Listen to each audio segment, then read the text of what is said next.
Chapter 891. Barbara looked sideways before casting her gaze outside of the window. What were you going to tell me back then? It was only then Helios remembered the question he had wanted to ask before she interrupted him. About that. What I wanted to ask is why would you do that last night? He did not know how to word his question. He was not disgusted by the kiss last night. It was just that there was a strange feeling that he could not understand. Barbara pressed her lips and fell silent for a long while. She grabbed the cup tightly and asked, "Do you want to hear the truth?" He looked at her. Barbara took a deep breath and tried to hide her embarrassment by smiling. My emotions got the best of me last night, and I just lost it. Of course, if it caused you any trouble, we could pretend it didn't happen. When Maisie heard what Barbara had said, she frowned. She was so bold last night, but she chickened out today? Nolan popped a piece of meat into Maisie's mouth and said, "Seems like I won." "Don't count your chickens before they hatch," Maisie replied. "Who knows? Maybe there will be a comeback." She had made a bet with Nolan last night. Helios could get into a relationship, he had to give her 15 million stars. And he had to figure out how he should give them to her. Nolan couldn't help himself and chuckled again. "If both of them really start a relationship, will you still ship Helios and me?" Maisie tossed a piece of meat back into Nolan's mouth and replied, "It won't affect the relationship between Barbara and me, even if I ship you and Helios." Nolan was rendered speechless. At the same time, Helios frowned slightly after listening to what Barbara said. He parted his lips slightly and asked, "Really? We should pretend it didn't happen?" Barbara was stunned, and she wondered if she had said something wrong. "I'm just if you can pretend nothing happened," Helios chimed in, his gaze fixing on the blanket of blue in the distance. "Why don't you consider me first?" Barbara did not say anything. He retracted his gaze and sat upright, his face turning stern. The gentle Helios was gone. "At least I don't like being treated like a fool." "Treated like a fool?" Barbara nearly jumped up and shouted. "I'm not treating you like a fool."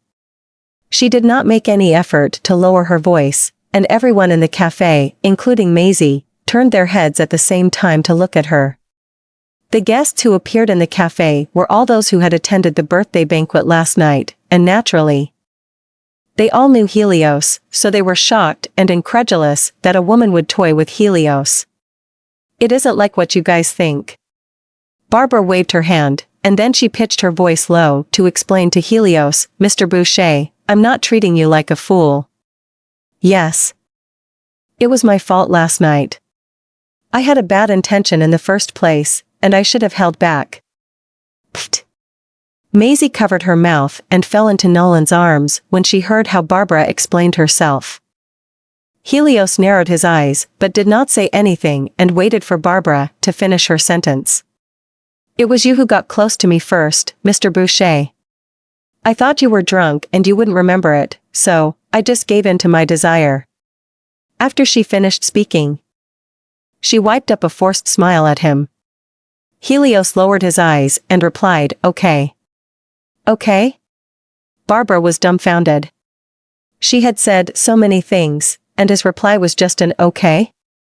As expected, I'm too aggressive, and he thinks I'm an easy woman. After all, Helios had never fallen in love with anyone before. He did not even have any scandal with any women throughout his entire career. If his fans knew that she had kissed him, she was confident that they would tear her apart. Chapter 892. How could Barbara really expect that Helios was also interested in her? After a long while, Helios placed the cup near his lips and lifted his head to look at her. "I indeed had the urge to kiss you last night." Barbara was stunned. After that, she forced a smile onto her face and said, "You must be drunk." "Not really," Helios replied after a long while, "I was wide awake at that time." Barbara froze in her spot. She was wondering if her brain or her ears were playing a trick on her. He had not been drunk. Instead, he had been wide awake. Does this not mean that he knew I was teasing him with those words last night? The more she thought about it, the more she wanted to find a hole and bury herself in it. The ship returned to the base wave port in the afternoon. Riley and her group came down from the ship. Her allergies had mostly subsided, but her eyes' puffiness was still visible with the mask on.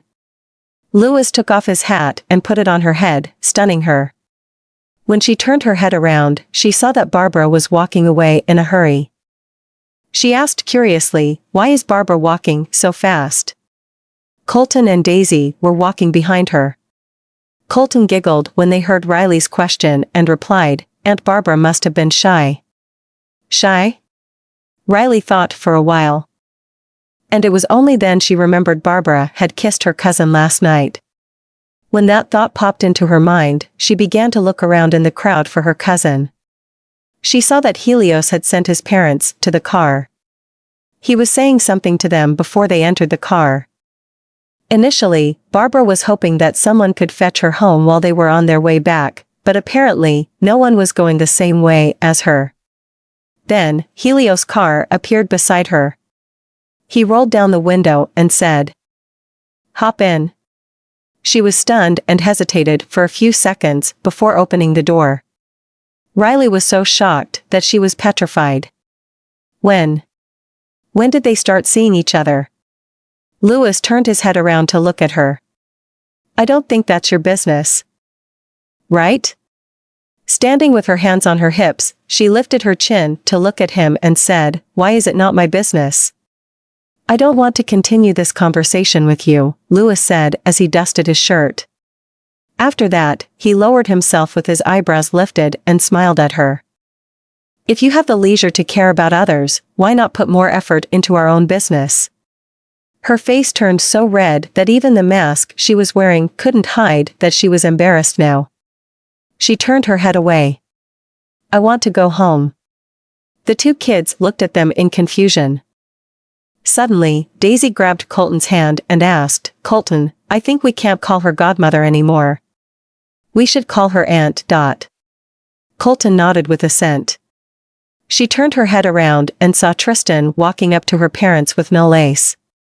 After he said something to them, he asked Nolace to follow them. Nolace watched as Tristan left. Under the sun, his beautiful face was filled with disappointment. "Nolly." Nolace was stunned. He turned around and saw Daisy running toward him, her face brimming with a bright smile.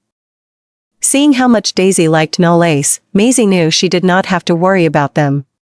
Nolace wouldn't feel bored when he was staying at the Goldman mansion. Colton crossed his arms in front of his chest. He turned his head sideways and mumbled. "You don't even address him with his full name anymore?" He was her brother, yet she had never called him anything sweet like Colty before. Jerking her head around, Daisy replied, "Nolly is our cousin. So why can't I call him that?" Colton stood with his arms on his hips and refuted matter-of-factly, "He might be younger than you." After a short silence, Nolace said, "I was born in June." Colton was rendered speechless. When Daisy saw her brother had frozen in place, she went closer to him and asked, "Colton, didn't you tell me that Nolly is younger than us?" Colton harumphed and turned his face away. Looking at the three of them, Daisy couldn't help but remember Waylon, who was still overseas. Whenever Colton and Daisy were fighting, as their eldest brother, Waylon would not join them in their fight, just like Nolace right now. Chapter 893. Alfred sent them back to the Goldman mansion first. When Nolan was not getting into the car, Maisie asked, "Are we not leaving?" Nolan wrapped his arms around her waist and whispered into her ear. "Didn't I tell you that I'm going to give you flowers?" Maisie was even more confused. "Isn't he just going to give me some flowers? Why does he make it like it's so mysterious?" However, she was wrong. When they returned to the Blue Bay Villa and stepped into the courtyard, the spectacular scene before her eyes stunned her. There were blue roses everywhere, filling the courtyard to the brim. The blue roses and the fire-red flowers hanging on the tree set off each other beautifully under the greenery and blue sky and white clouds. Maisie was so stunned that she had forgotten to cover her mouth. The surprise came too suddenly. Nolan hugged her from her back and rested his chin on her shoulder. He pitched his voice low and asked, "Do you like it?" How did you do that?" Blue roses were genetically modified roses. It was inserted with a sequence of genes from tricolored hoary stalks that stimulated the production of blue pigments. That was why the rose was blue in color. However, blue roses did not bloom at this time of year. She initially thought they were fake. But the faint flower fragrance was telling her that these were the real deal. Nolan chuckled. "Well, everything is possible if you have money." Maisie was rendered speechless. Nolan was right. Everything would be possible as long as one had money. He caressed her head gently and continued. "I'll get a few experienced gardeners to take care of the garden. If you have anything you want to plant later, you can let them know." Maisie turned around, threw herself into his arms, and wrapped her arms around his neck. There was a smile in her eyes as she said, "Can I grow some vegetables or fruit?" Nolan was stunned for a moment. A smile appeared at the corner of his eyes as he said, "Sure. You can grow whatever you want."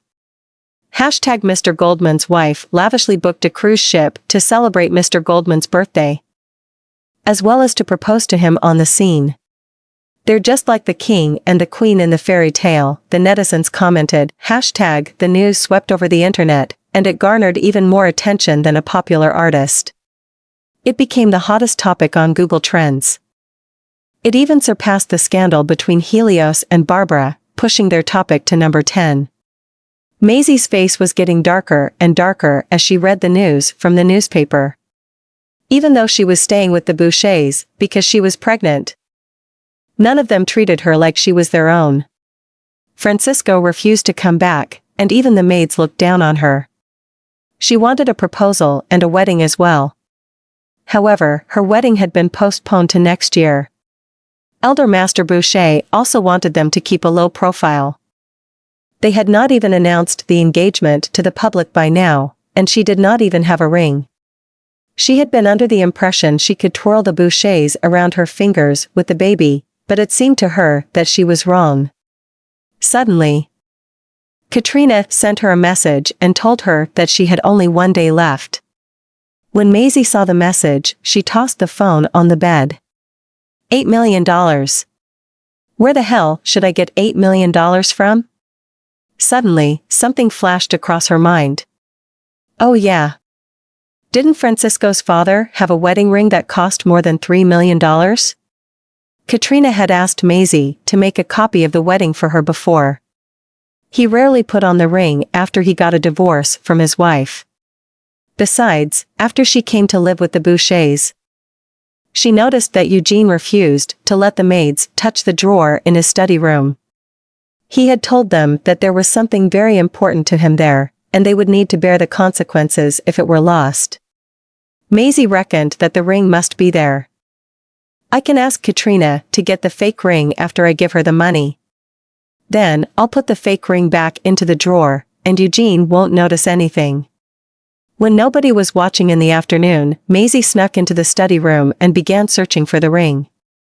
As she expected, she found it in the drawer. Chapter 894. Maisie opened the box that held the ring and took the antique wedding ring away.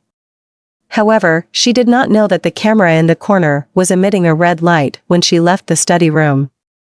Maisie came out in her car. She contacted Katrina, and both of them met up in a coffee shop. She arrived first, and Katrina arrived afterward. It truly surprises me that you've gotten the money so soon, Ms. Hannigan.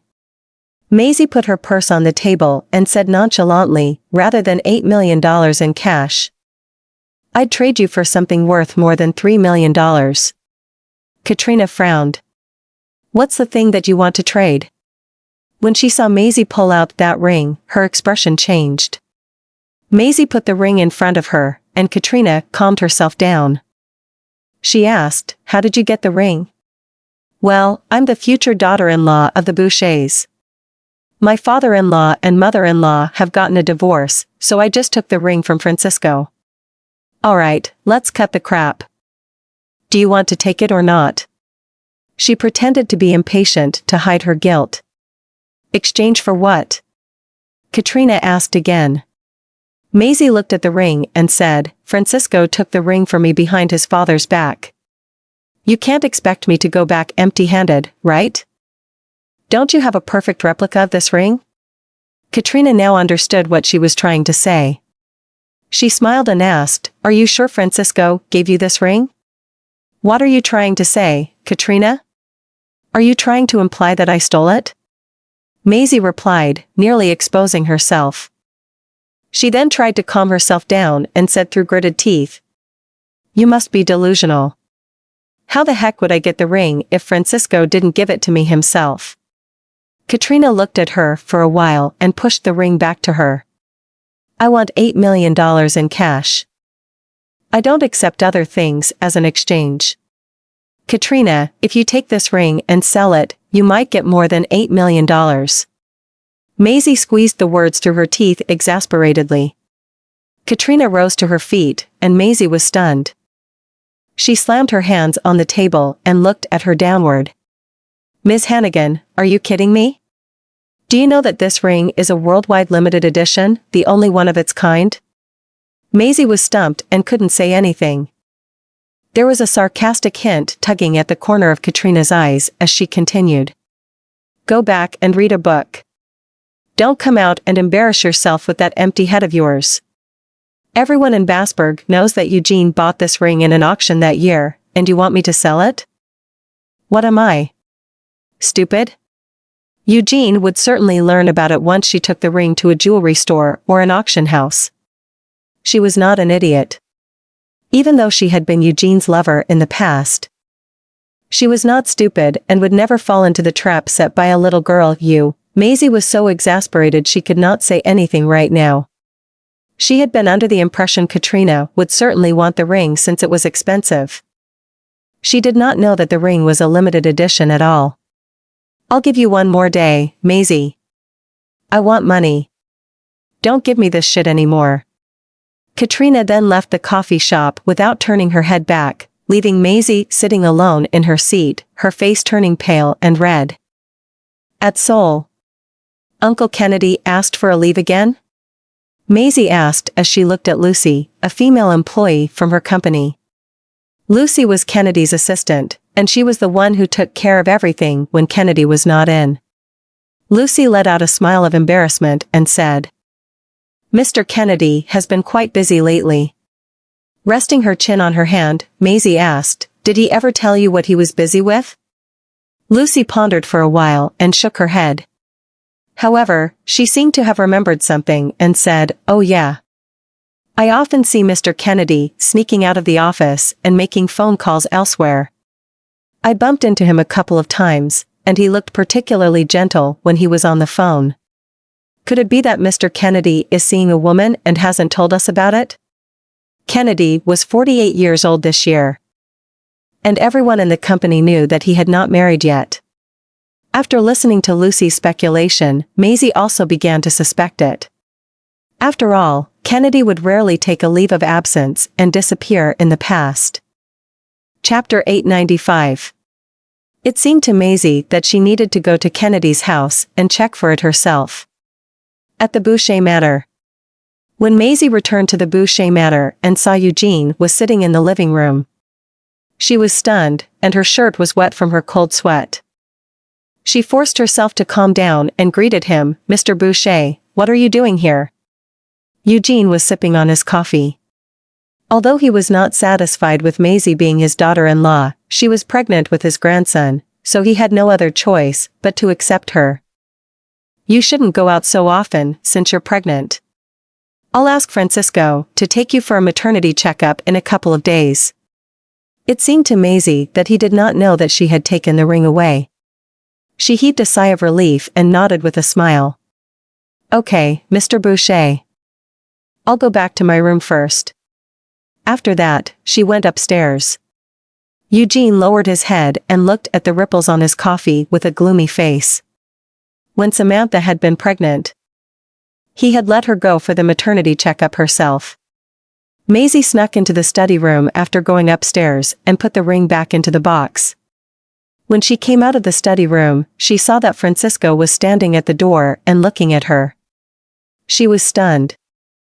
Francisco looked at her expressionlessly and asked suspiciously, "What were you doing in my father's study room?" Maisie's face turned slightly pale. She forced herself to calm down and bit her lips.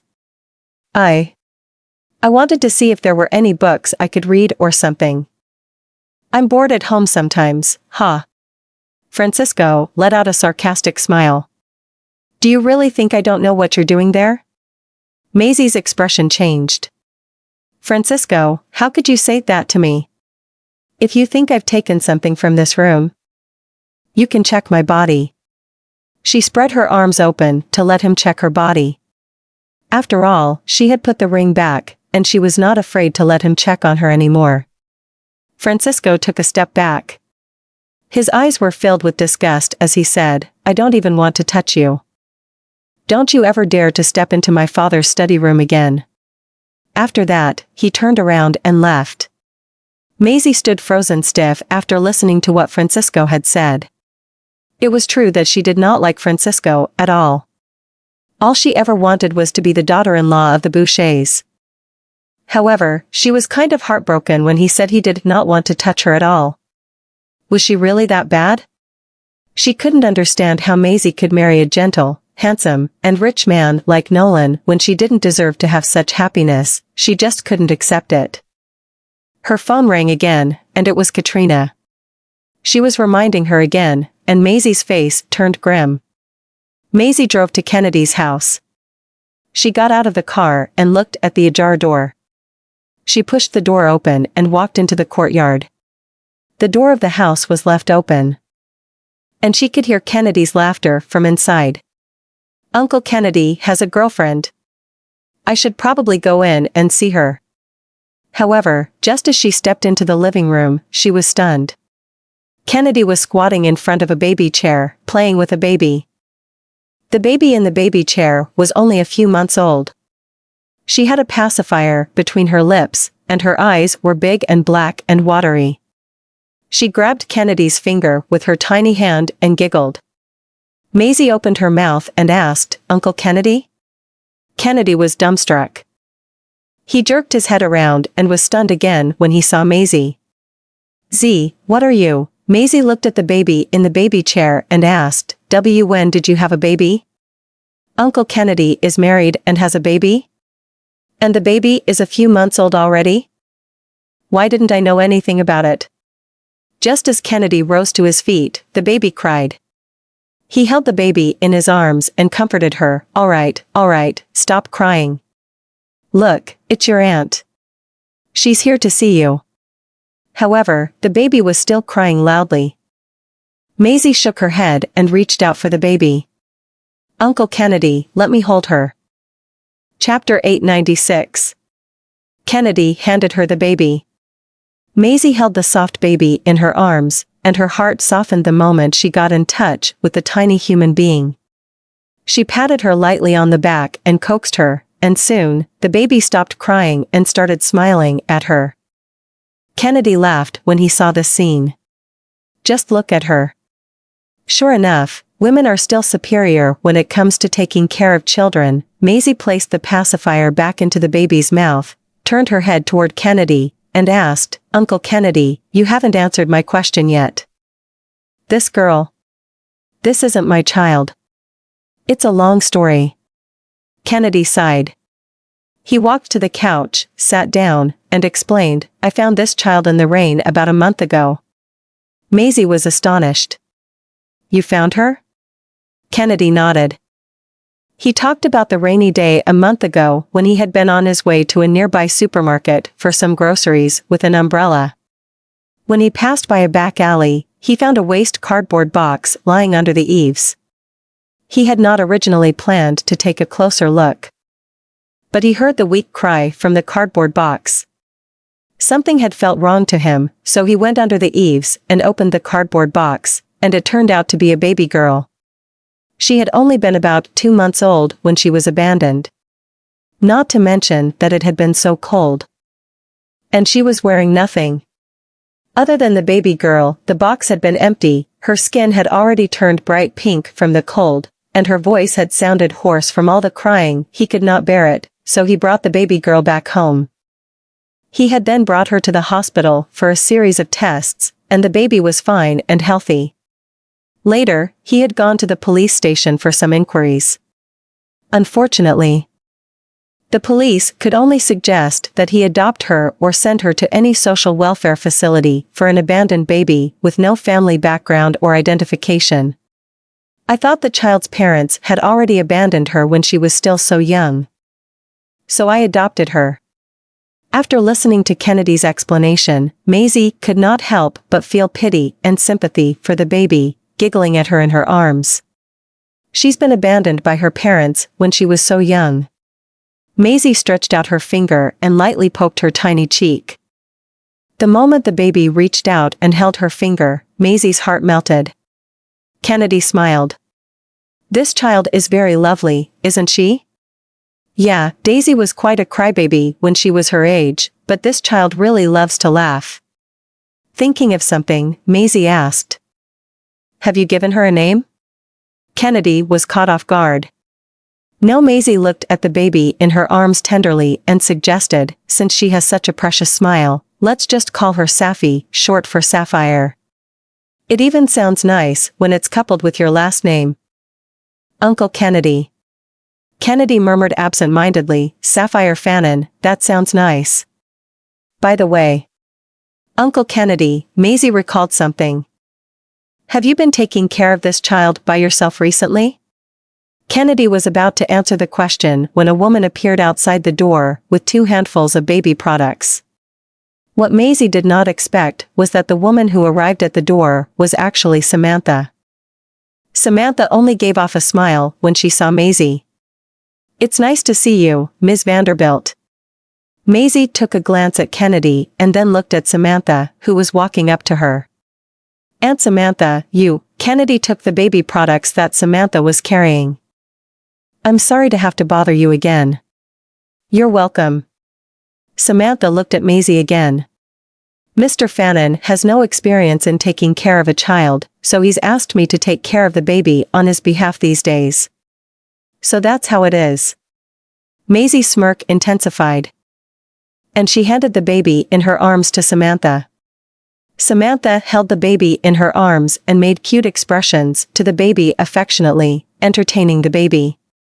And the baby started giggling again, her peals of laughter extremely contagious. Chapter 897. I just can't understand what the parents of this child were thinking. They actually managed to make up their mind to abandon such a lovely child. Samantha grumbled. Looking at Samantha's gaze when she was staring at the child, Maisie could see that she really loved children. Maisie thought of the baby she had been carrying 3 years ago. If the child had not been lost in the accident back then, it should be about 2 years old now.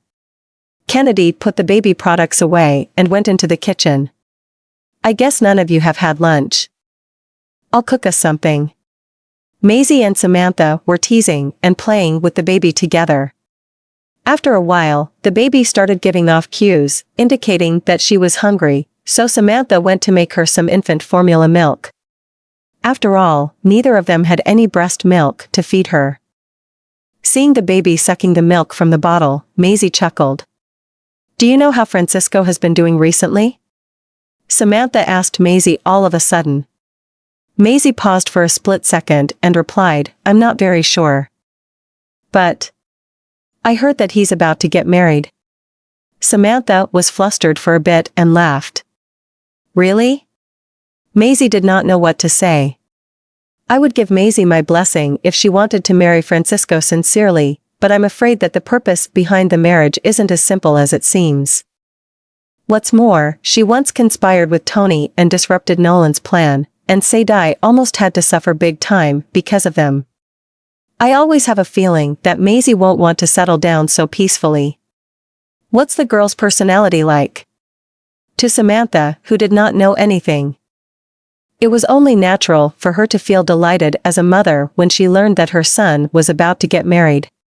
Maisie lowered her gaze and smiled. You'll know when you get to meet her in person. The night sky was dark, and the neon light district of the city was cold and desolate.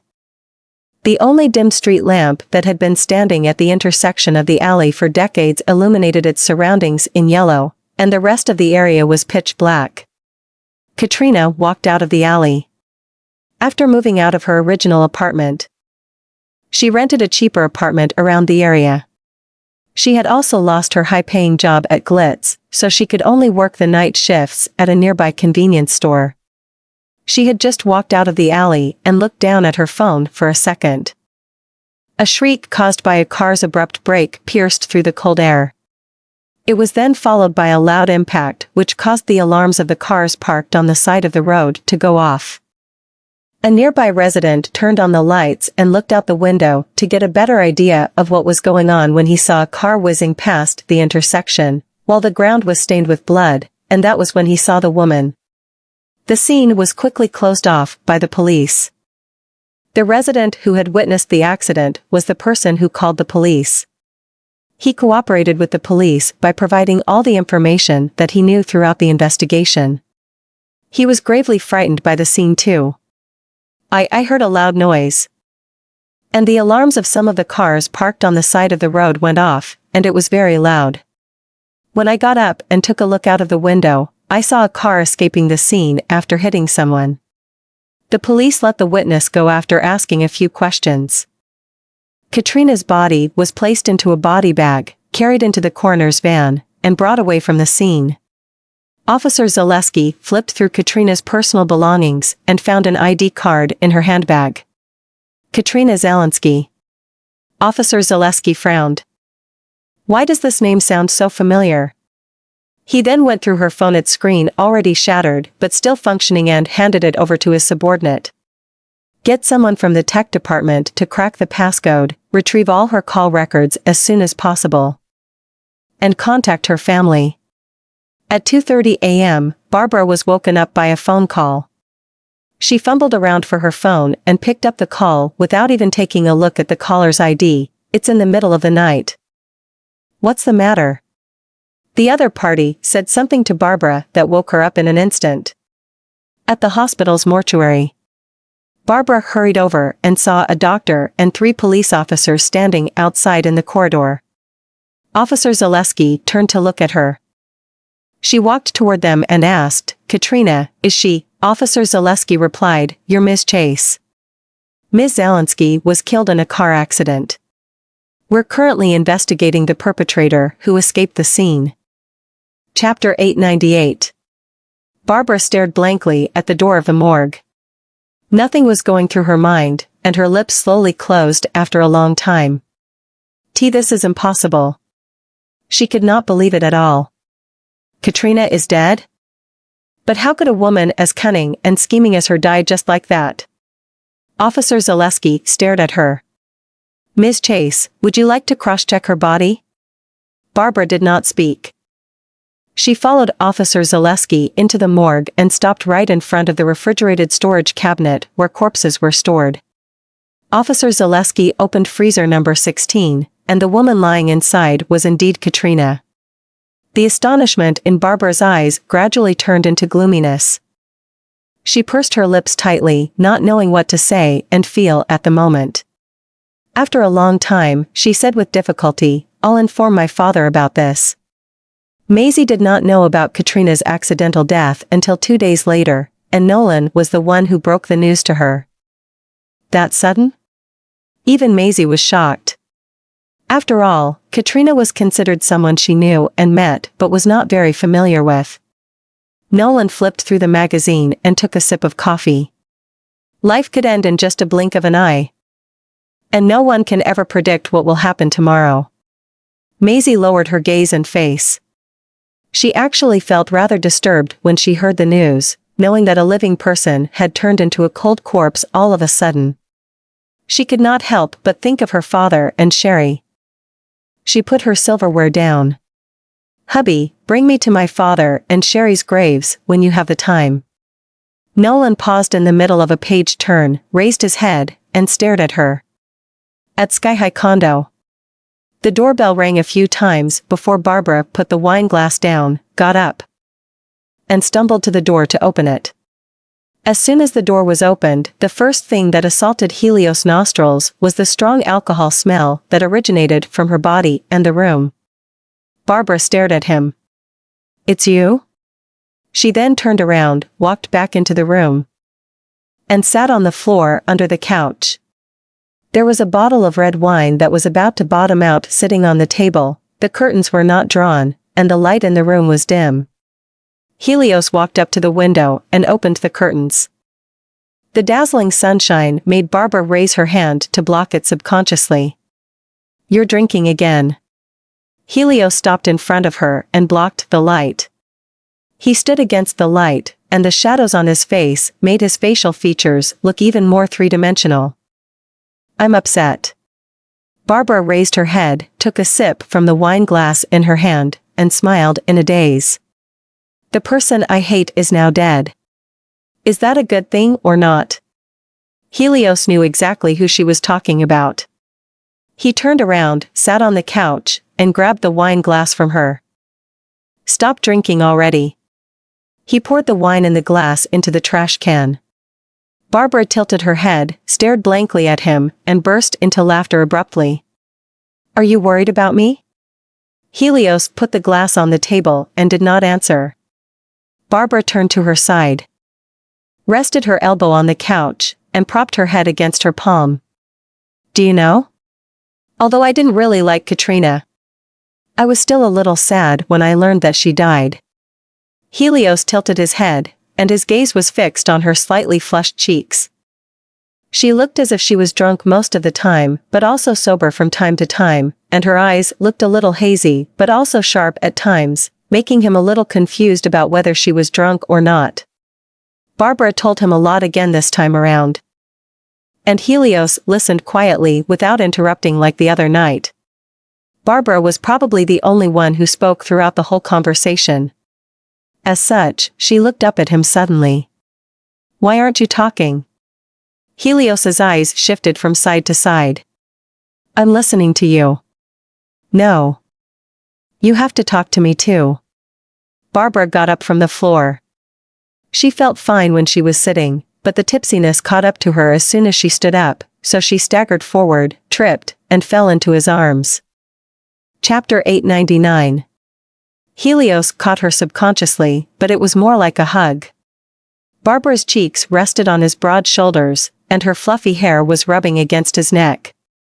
He sat stiffly as his Adam's apple rolled before raising his hand to press her head that was tickling his neck downward. In a blink of an eye, he felt a sudden pressure being placed on his upper body and realized that Barbara had fallen asleep with her head tilted and resting against his shoulder and neck. Her shallow breaths gently brushed against his neck, and a strange feeling seemed to have found its way into his heart. He sighed helplessly, picked up Barbara horizontally, brought her into the bedroom, put her on the bed, and tucked the blanket for her. He stood by the bed for a moment before leaving quietly. Nina parked the car at the side entrance of Sky High Condo, lifted the rearview mirror, and looked at Helios when he got in the car. "Mr. Boucher, is Ms. Chase okay?"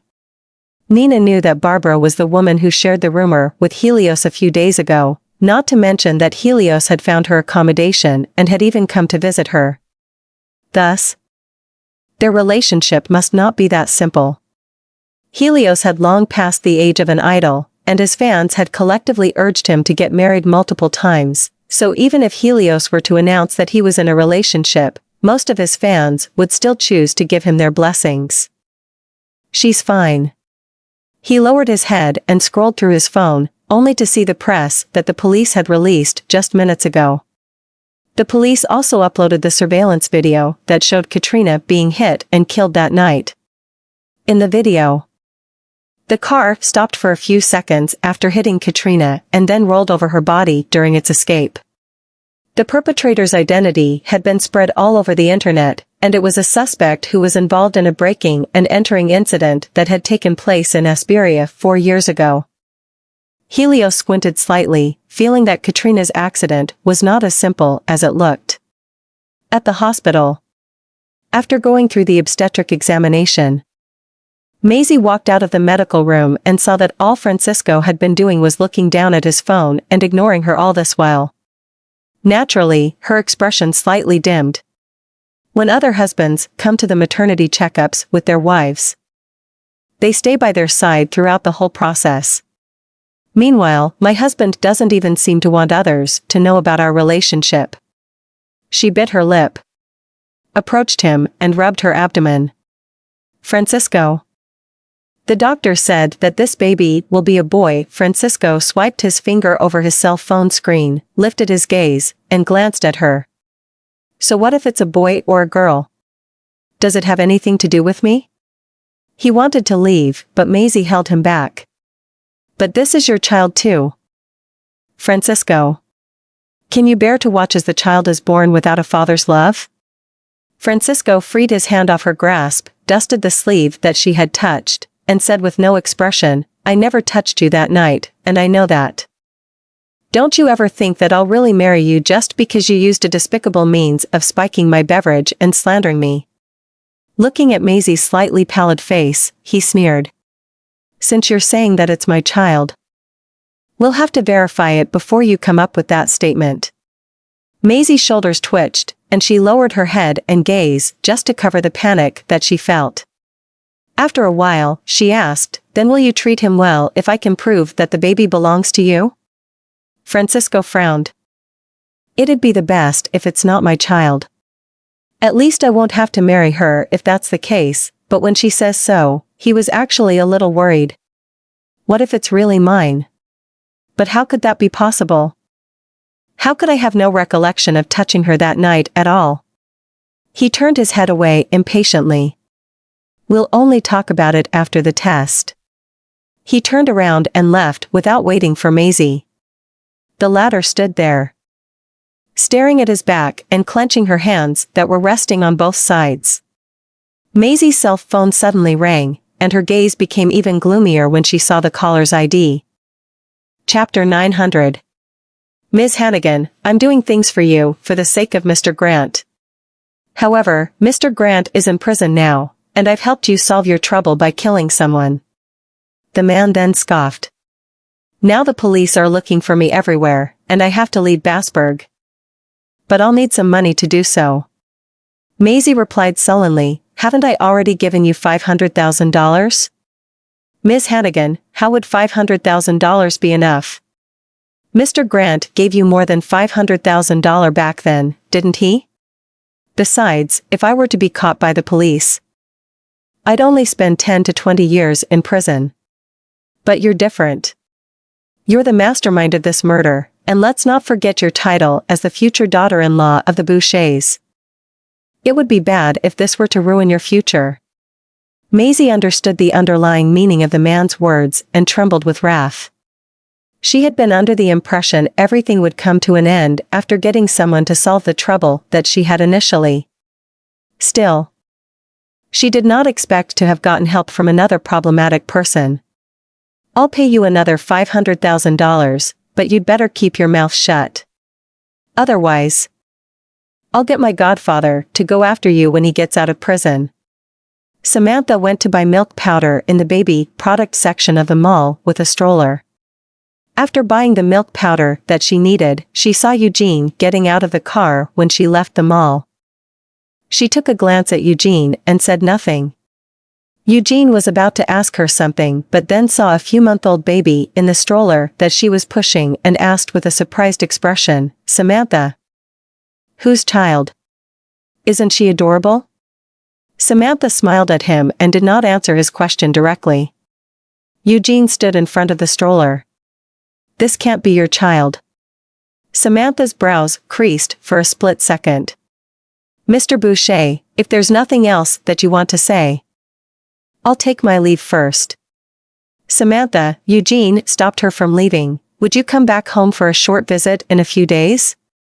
Francisco is getting married next year, and his fiancée is currently pregnant too. Samantha was astonished. But she immediately lowered her gaze after thinking of something. That's great. You're about to become a grandfather. I'll go back and take a look when I have the time. She pushed the stroller and passed by Eugene without even looking back. Eugene watched her get into the car and leave, feeling disturbed as he missed the time when she was still by his side. It was he who had not known how to cherish her, and it was he who had destroyed his happy family and marriage altogether. 2 days later, Nolan brought Maisie to the cemetery. Her father, Stephen, was buried next to her mother's grave, and Sherry's tombstone was also located near theirs. Quincy also came with them to visit his sister. He brought along a bouquet of white daisies, which he then placed in front of Sherry's tombstone, and stood there for a long time. Maisie stood up slowly and turned to look at Nolan. Thank you for organizing my father's funeral on my behalf back then. Nolan put his arms around her shoulders and took her into his arms. I'm his son-in-law. So that's something that I should do too. Maisie lowered her gaze and stood next to him. The cool autumn breeze blew the withered leaves off the branches. The leaves were fluttering down like feathers and finally landed on the tombstone. While they were on their way back, Maisie received a call from Barbara, who was waiting for her at Seoul. Quincy parked the car at Seoul's entrance, and when Maisie was about to open the door and get out of the car, Nolan pulled her backward and kissed her lightly between her eyebrows. I'll pick you up after work. Okay. Maisie walked out of the car with a smile and watched the car leave before stepping into the company. When Maisie appeared at the door, Barbara was already sitting in her office waiting for her. You finally stepped out of your apartment? Barbara rubbed her forehead. You should know about what happened to Katrina. Maisie took a seat on the couch opposite Barbara. Yeah, I know. It's rather sudden.